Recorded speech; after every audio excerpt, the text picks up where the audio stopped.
We are live, but as usual, I'm just going to give about a minute to allow some people to log on since I just got on, and then we'll start. Feel free to leave a comment if you'd like to say that you're here, a thumbs up. Let me know that you're on today.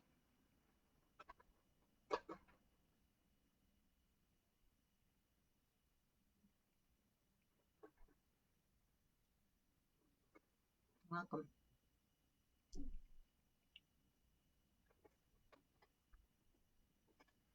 little bit different look today, a little more quarantine appropriate with a ponytail, right? Felt good to do my hair a couple times though, so some sort of sense of normalcy we'll get to at some point. Hi. All right, so let's get started today. So I will try to keep this shorter. I think the last two ended up being closer to 40 or 50 minutes, and I think it's probably more convenient for you if we're on for about 20 minutes. So I'm going to try my best to keep it to around there. Hi, Rosie. Hi, Erin, for starters, at least. So thank you again for being here. Thank yourself for wanting to grow and to learn something a little different, of course. And I just want to share that what I'm doing by sharing this information, I'm so excited to share it because there's a lot that I've read, a lot that I've picked up, a lot of strategies and foundational tools through the years that I have decided to start putting into my life.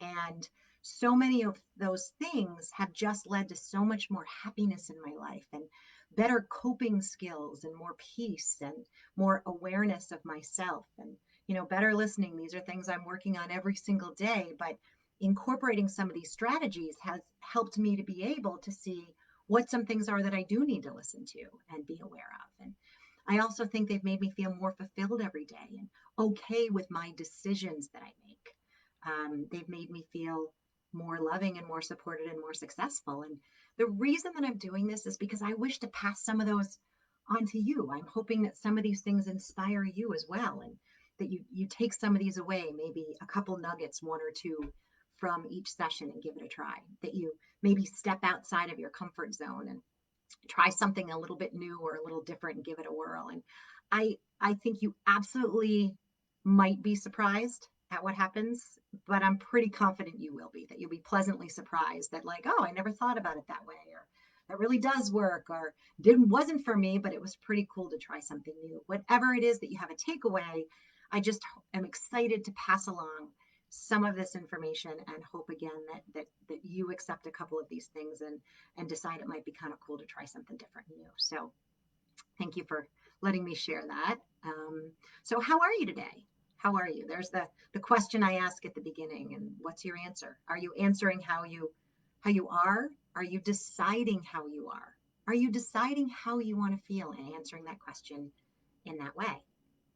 So today, I think if someone asked me, I'd say I'm grateful and I'm happy and I'm rejuvenated. I had a session with my own coach today, and she said, "What does rejuvenated and refreshed look like for you?" And some of that is what we're going to talk about today. So, for example, for this long weekend, I had a lot of balance in my life, and I took that pause to savor things that I probably wouldn't normally savor, right? So I had a great work week last week, right? Then came into this and I organized and I made and ate some great food and I moved quite a bit. I had some socially distanced time with some great friends that was exciting, and talked to some others on the phone. My son and I washed all his stuffed animals. Yay. There's way too many. I only got away with getting away two of them, or giving away two of them. Then we took a full day to stay home and do absolutely nothing productive yesterday. And it was wonderful. And would I have appreciated all that in our normal life? Probably not. But I'm grateful and I'm happy because I took that time to do what made me feel fulfilled and balanced and spread things out a little bit and try to ignore that little voice that was telling me, hey, you should do this, you shouldn't do that. No, you know what? We wanted to stay on the couch and watch movies all day yesterday, and it was absolutely glorious. So, how are you today? How do you want to feel? Think about it and answer that way when somebody asks you, maybe. So, how was your Memorial Day weekend? Did you peek outside a little bit more? Did you throw open your windows and breathe in some air or some rain? Did you organize more because it was sort of a home weekend versus being a beach and outdoor weekend? Or were you able to get outdoors a little bit? Socially distanced time with some friends. And how did that feel? How did that feel to have a little bit more freedom? A friend of mine said that he went to the store for the first time, and we duly noted that he didn't explode on entry. He smiled. I think it was a relief to him too. I really do. So at this time, maybe we're all looking for a little more freedom, still being cautious, still being respectful of others without a doubt. But maybe we're all looking for a little bit of permission to be a little bit more free.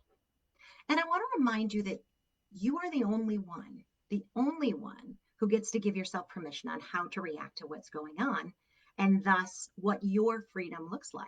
I don't mean the freedom of going into stores, right? But it's your freedom of how you want to react to it, of the acceptance and the allowing comes from you. You get to decide how much freedom you do or don't have.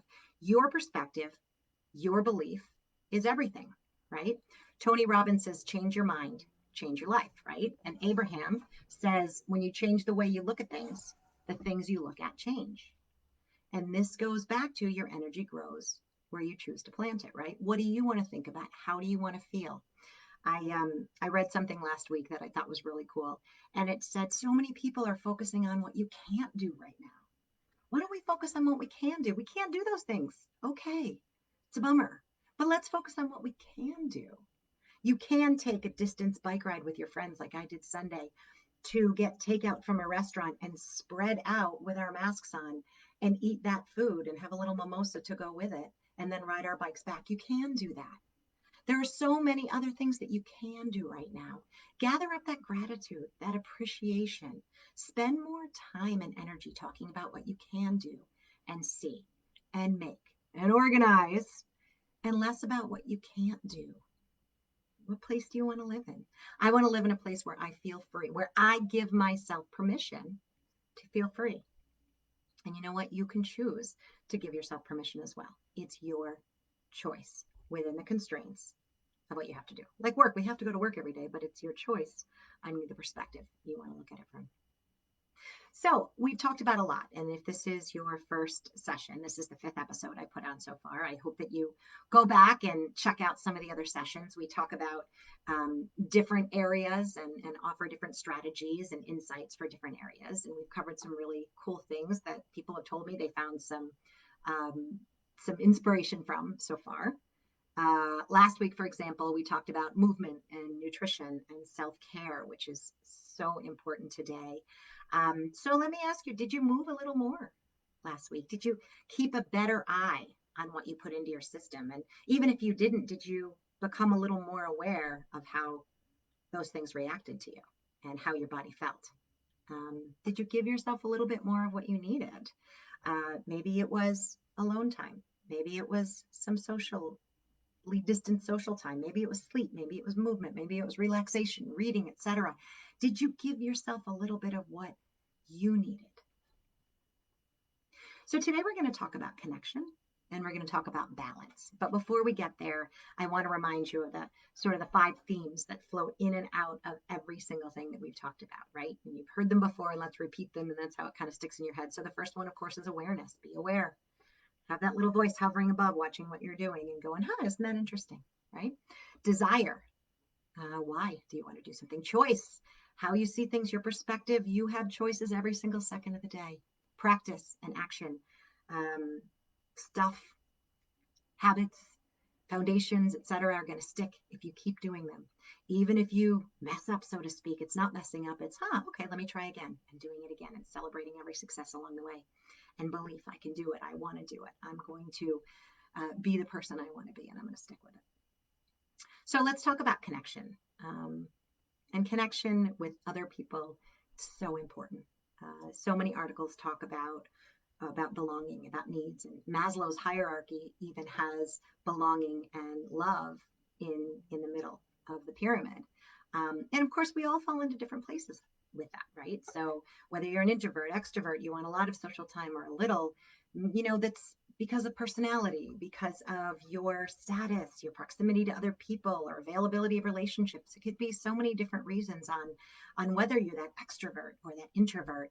And people usually try to think of themselves in one or the other category and put other people in those categories. But I think there are a whole bunch of in-betweens. I think so many people are a little bit of this and a little bit of that. For example, most people see me as just a total extrovert. When I'm out, I am out. I am too much sometimes. I'm full of energy. I'm aware of that. I try to work on it, but I'm buzzing with excitement. I'm feeding off the energy of others and giving it back out. And I talk to everyone and hopefully raise other people's energy, even if they're laughing and going, "What's with that crazy lady?" Right? Um, I'm so overjoyed to be with other people, and for the most part, I'm not a homebody. I want to explore and adventure and live and have fun and laugh. However, I'm only in the place that people see me at like that once I've had the opportunity to align myself. And that may not be obvious, and that's okay. If you've heard me up to this point, you know that all the self alignment that I do is ridiculously important to me. My reading and my self care and my journaling and, moving and nature, all those things are so important to me, and organizing, right?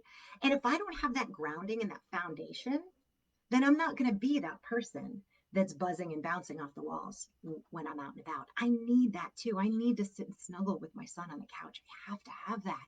That's what makes me aligned. So I'm a little bit of everything. I need the balance, right? And I think there's a lot of people like that too. I have a friend who is very interesting. She considers herself more of the introvert. And when she's out, not as often as I am, she is out and on. And so we've had so many of these conversations that I think is just so very interesting. She's like, no, no, no. You, Gretchen, can be out until 4 in the morning. I can be out until about 10 o'clock at night. And that's good enough for me. And then I need to go home and decompress. But whatever is right for you, the point I want to talk about today is connection. So think about a phone call.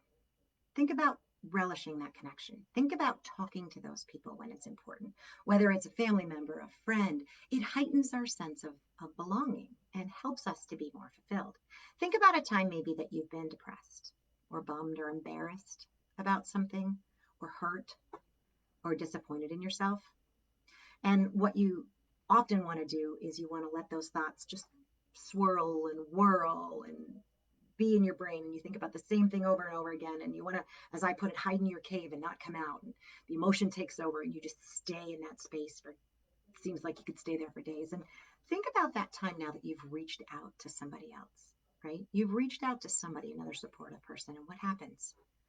Relief. You realize you don't have to deal with it alone. You may realize you're not the first person who's ever dealt with this situation. Maybe yours is different, probably is. You get a verbal or a physical hug or some support. Maybe you get some ideas about what to do next. Or maybe you just get a feeling from somebody else that it's okay to be feeling what you're feeling. Can you relate? Can you think of a time when you were in that mode and you finally reached out to somebody and it was like, thank you, and you felt loved? Why didn't you reach out? Why? Maybe you didn't want to be a burden to somebody else. Maybe you were embarrassed, you know. Maybe you didn't think anybody could help. Or again, maybe you think no one has a problem like mine. Not a chance, right? Would you want your friends, your loved ones, your family members to reach out if they were in that space? I bet you would, right? You'd want to be there for them. So most likely they're going to want to be there for you too. Reach out to those people who are going to support you. Connect.